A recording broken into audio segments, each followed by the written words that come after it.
here's the other thing that we might want to notice. The unity here, next to him, next to him, next to him. Again, you have men and women. Remember the guy with the daughters.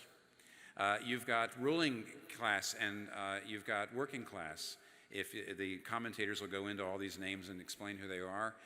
You've got merchants and you've got clergy. You know, they're working together. Everybody's working together. This is a foretaste and a pointer to because we're holy, we're one. We're all one in Christ. And it certainly, just finish with this part with a story, then we have to read chapter 4, which is not as long, by the way. But David Martin Lloyd-Jones, in his exposition of Ephesians 1:15, looks at the place where Paul says to the Ephesians, I'm fully confident about your faith. I've heard many good things about you, how you have faith in Jesus Christ and have love for all the saints. And Lloyd-Jones says it's interesting that Paul would say the two evidences I have that you are real Christians, the two things I've heard about you that tell me that you are real believers, is that you have faith in Christ, okay, got that, and you love all the saints. Now, one of the things that's interesting about Lloyd-Jones's testimony is that when he became a Christian, he was a royal physician. He worked for the physician to the royal family. He worked for Lord Horder. He was a leading young doctor. If he had basically stayed in his role, he would have probably taken Lord Horder's position, which means he would have been in the House of Lords. Here's a young Welshman who was brilliant, who went to med school, became a doctor, and he was going to the top. He was on his way to the top in a way that any non-aristocratic person in Britain, you couldn't have done better. You couldn't have a better career path than Dr. David Martin Lloyd-Jones did in the mid-1920s, and then he became a Christian. And then he decided he was called into the ministry, and he left this incredibly promising career and went and took a little mission, basically, a little church in a poor fishing village in Wales. He tells in a couple of different places how after he had gotten to Wales, he was still a fairly young Christian, and he used to have some doubts. He said Satan would come and accuse him. And this is, I'll just read you from his account. He says, very often Satan would come and suggest, how do you know you're a Christian?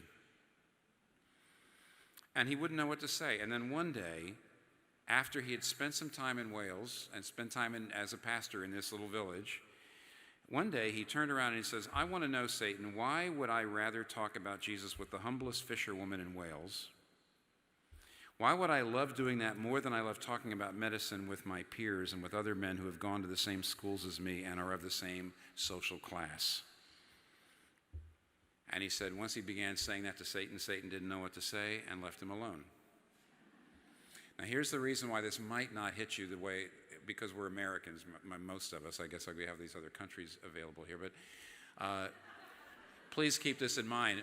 Britain is a very class-stratified society compared to America even today. And in those days, it was very class-stratified. And he was hanging out with people 5 or 6 rungs below him on the social ladder and educational ladder. And he suddenly realized, I have got more in common with the humblest fisherwoman in Wales than I do with people of my status, people of my education. He said, I feel a bond with her. I feel a bond with these people that I don't feel with people like me, racially like me, emotionally like me, socially, educationally. You're a Christian first, and you're black or white or Hispanic or Asian second. See, listen, identity has layers. My grandfather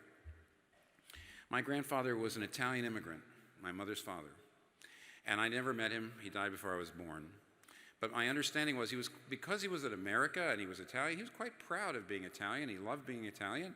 And it was a major part of his identity. He did a lot of other things. He was a butcher. He was a mushroom farmer. He was a pipe fitter. He did a lot of other things. But his job wasn't that important. It wasn't as foundational to his identity as his national background.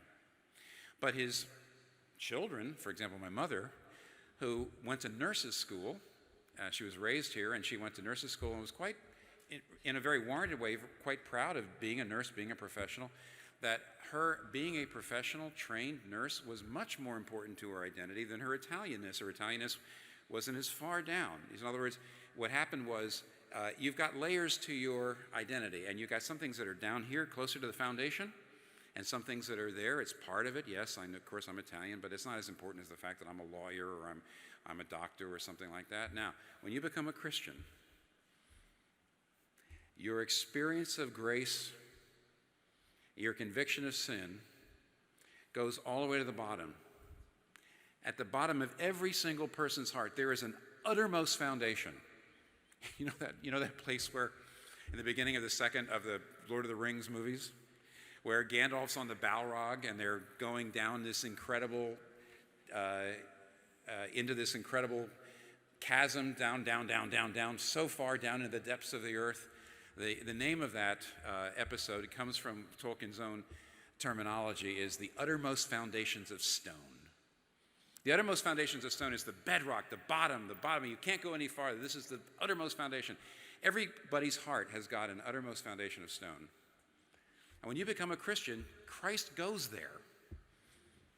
And no matter what happens is, look, if you're Chinese and you become a Christian, you don't become an African Christian. You don't become a European Christian. You're a Chinese Christian.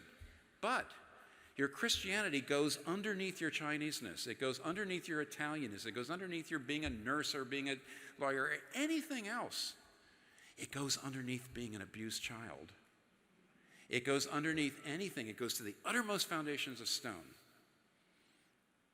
And then what you do is anybody else you meet who's got the foundation down there, you say, even though you're of a different race, you're of a different class, different education, I feel the bond. You are more my brother and my sister. In other words, I feel a bond with you as different as you are that I don't have with other people who don't have Christ and yet who are of the same ethnicity, they're the same class, they're the same education. And now, next to him, next to him, next to him, next to him. All these different people that wouldn't have otherwise worked together on anything, but now they're all together.